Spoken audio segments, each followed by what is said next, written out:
In a time where all the brands are focusing on incremental updates in terms of hardware to make their phone the next flagship or the next super duper smartphone, LG has taken a step in a different direction. The concept of modularity has been around since, if you remember, phone blocks emerged online, but LG has given the idea somewhat an uplift and made it available publicly. This is the LG G5, and in this video we're going to take a look at how far has LG made a leap. Let's do it.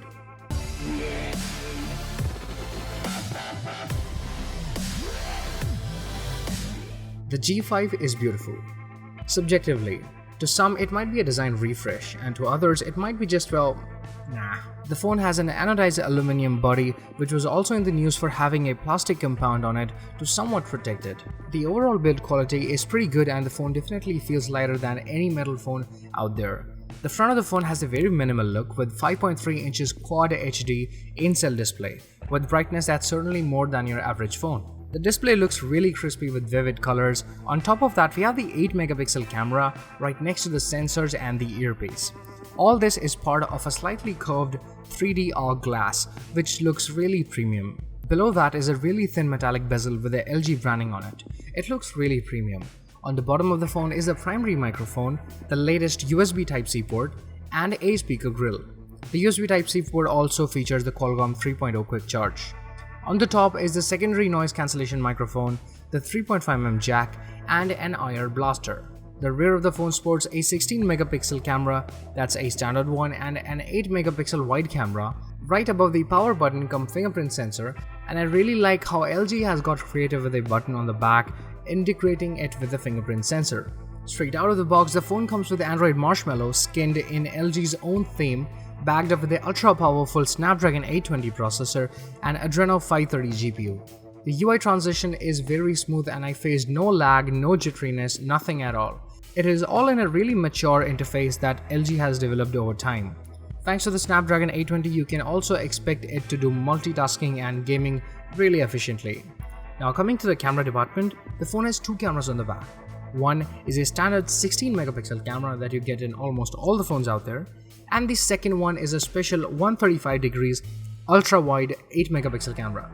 Both the cameras took pretty good pictures indoors, although there was noise, but I would say they are a bit above the average grade. They adjusted to the light quite nicely, and it's easy to take pictures in different light zones without doing much of an effort. Here are some pictures that I clicked with the camera. The darker areas are somewhat grainy, and as there was literally no light in those areas, but with a little bit of retouching, the pictures would certainly do better. The front camera of the phone was really good, and quite honestly, this is one of the better selfie cameras out there that I've seen in a recent time.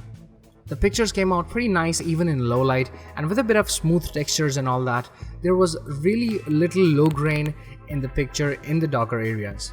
Overall, both the cameras are pretty good, and the camera interface is one of the best things so far. LG has really worked in this department, and the UI will give you tons of options from manual controls. You can change everything from post-capture editing and adding filters and all that stuff. One really cool feature was the Popout that makes a blurred frame in different shapes around the picture, and it happens in real time. So when you're clicking the picture, you can actually see the frame and click while you're doing it. Overall, the phone looks quite promising and is certainly a good smartphone even without the modules. And coming to that, you can attach different modules, as you might have heard already, to the bottom of the phone, like you put a magazine in a gun. Rough analogy there, just don't judge me. There's an audio module made by Bang & Olufsen to give you high quality audio playback, along with the famous LG Cam Plus that gives you a professional camera-like controls. The phone is available in Titan Gold Pink and Silver colors that you can buy from Flipkart at 52,990 rupees, which also includes deals like an extra battery to help you get the best out of your day.